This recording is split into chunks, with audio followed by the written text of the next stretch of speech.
Good morning, Mike's World. Today we're going to discuss your rights.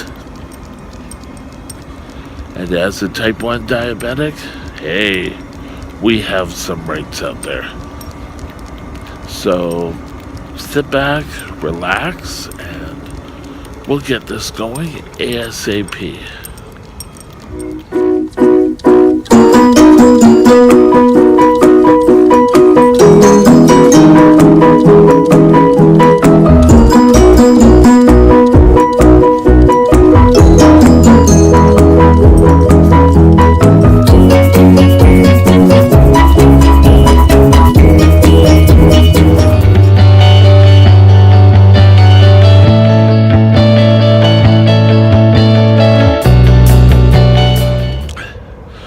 As diabetics, people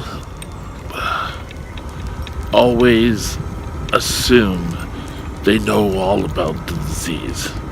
And I think we mentioned it before. Oh, my grandmother has diabetes. Oh, and oh, my sister has diabetes. Oh, yes, and she lost a leg. But, researching this, I actually just stumbled across this topic, and I thought about back in my work days. And this is your rights as a type 1 diabetic. And I looked on this site, and it's Diabetes Canada. And 13th of February this year, the Canadian Diabetes Association has changed their names. So, what I'm going to discuss comes a lot from the CDA site, and kudos to them. You should really take a look at the site and read for yourself all the great work that Diabetes Canada is doing. And I have to admit, I'm a little from the old school, and I want to keep saying the CDA. But things change and things move on. And I think we did a video on change, or incorporated into one. But I think Section 15 of the Charter of Rights and Freedoms lay out that all Canadians should be treated fairly. Now, I talked a bit about it. I can't remember which video it was in. Oh, by the way, we're on vlog 80, so good job on us. Didn't think I would have this much to talk about. But in this vlog, they state that when you're at work, you should have the normal chance of advancement. And one of the first things they should do is, if you do all the tests, and if you go for a medical, insurance medical for work or whatever, and they come back and say, oh, you have diabetes. Oh, that's illegal. Well, that's not legal. But coming back and saying, well, you have diabetes. I'm sorry, we're going to have to take back the offer of employment. That is illegal. And you, me, everyone has to stand up for those rights. It's sort of like getting on the SkyTrain, and someone's there saying, well, you're not blind. Why do you have a dog? Well, dogs are used for other reasons. And I said, well, I need it for my diabetes. Well, you're just making up a story to bring your dog on. And I said, no, it's a legitimate thing. They were quiet for the rest of the trip. But they went and got the SkyTrain attendant. And that really is harassment. I've had people tell me, oh, I'm abusing the dog because I'm making them work. I am. Really? So often, diabetics, oh well, we'll just go on. And I've got to admit, some of the jobs years ago, looking back at them, yeah, I think I was passed over or for whatever reason because of my diabetes.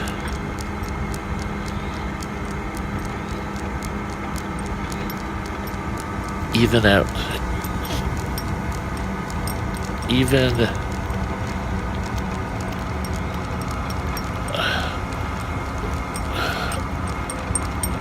my old position.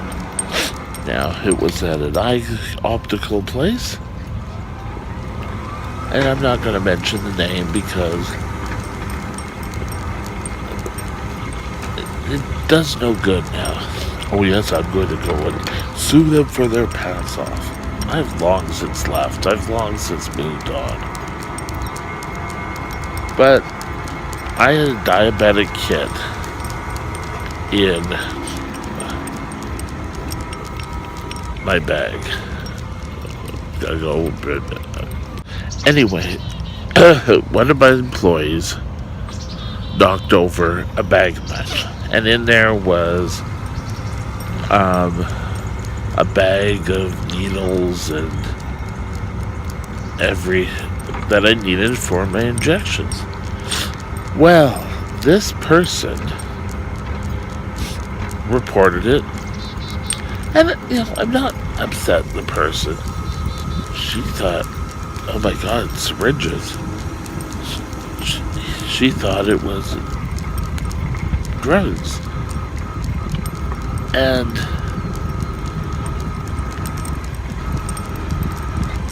the HR blew it up all out of proportion when I could have easily shown her the insulin, shown her everything.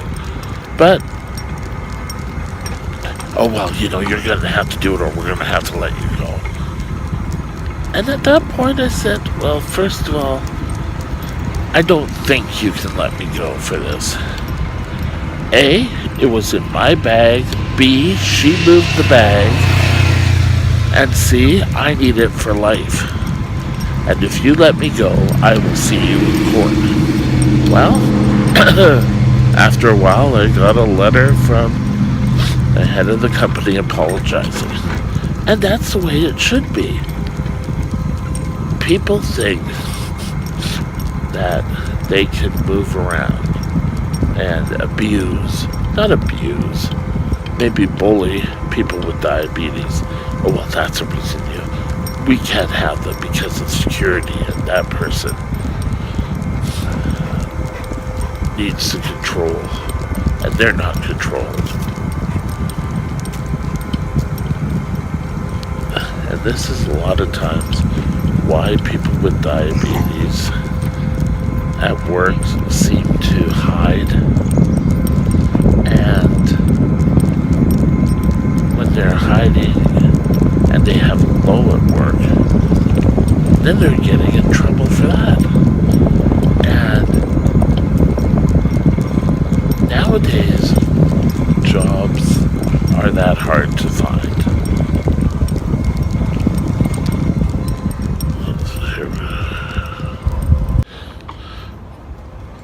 Make sure that you protect yourself.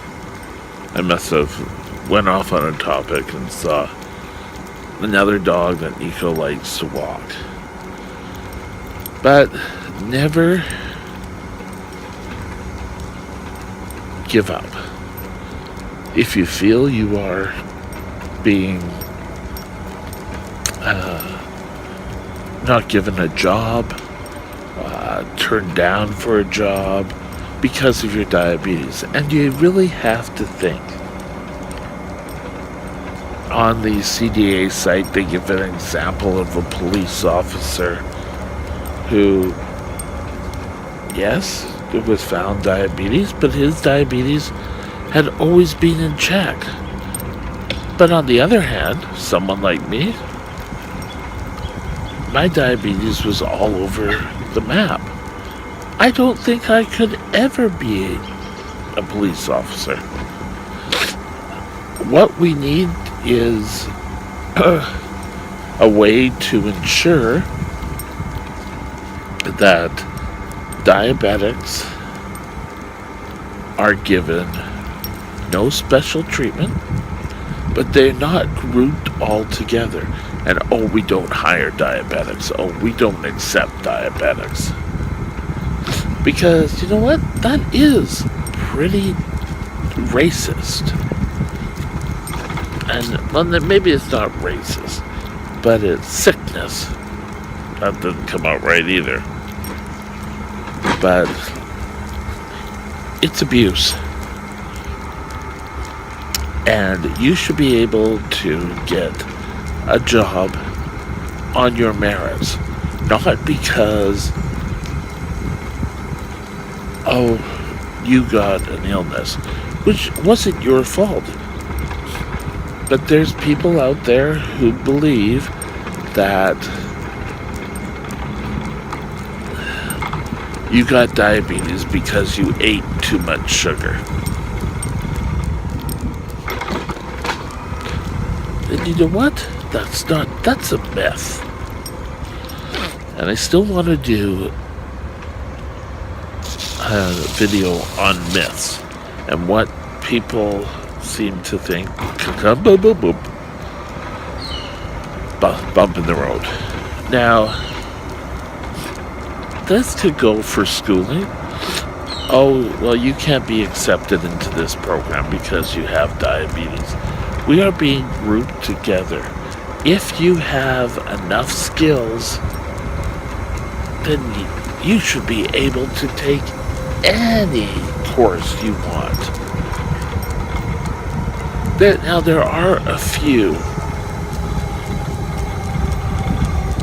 like airplane pilots. Well, you're putting other people's safety at risk. And on long hauls, your blood sugar could change. But again, take a look at your own status. If they're willing to give you a license, a commercial flight license, that you could earn on your own, then go for it. Don't just be happy. Don't just be sad and be, oh well, I'm turned down because I have diabetes. There are diabetics out there who are like me, who are very brittle.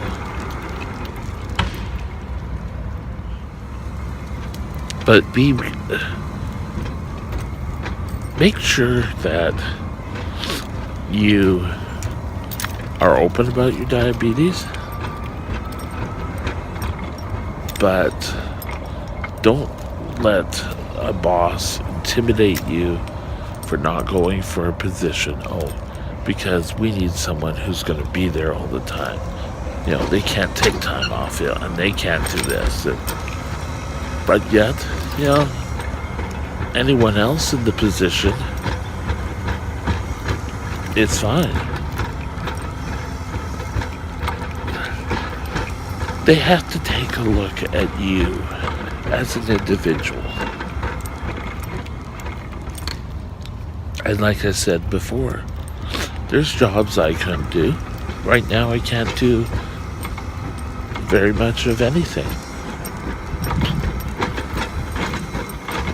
that, we carry on. Now, there's a poll about diabetic rights. I may be misquoting this, but you really should take a look at. I'm sorry, that was Diabetes Canada that you should take a look at. And they're actually a very good resource. Sorry, but just don't. Oh well, I'm a diabetic, I can't do that. Or diabetes, if you're type 2, well, you're not on insulin. Type 1s, if you can show that you are on tight control, then apply for the job. Do not let people intimidate you into, oh, well, I can't do that job. Because people have a lot of misconceptions out there about diabetes, and the only way we're going to continue on and to learn is education. We need to educate. You don't need to go into the office carrying placards saying unfair to diabetics. But you may find someone who's how do I say it, much more favorable about diabetes. And who knows, you may get that job. But don't just sit there saying, oh, I can't get it, because that's bullying amongst your part. Just assuming. And just because one person says that does not necessarily speak for the whole team. Sorry, I'm just getting the keys out to get in the department. You are a person, and you should be rated for your abilities, not because you have a disease. And remember that you're much better than that. You shouldn't have to hide your illness. And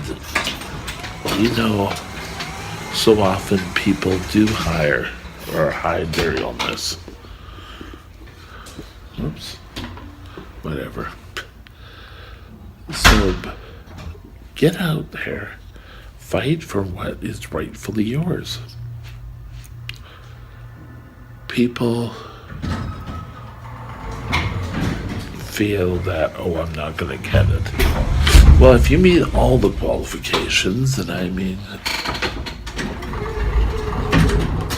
have an answer when someone says, well, what happens if you go low when you're out in the field? And if somebody does do something that's against the rights and freedoms, know your stuff and be able to fight for what's rightfully yours. Have a great day. We'll talk to you later. Bye.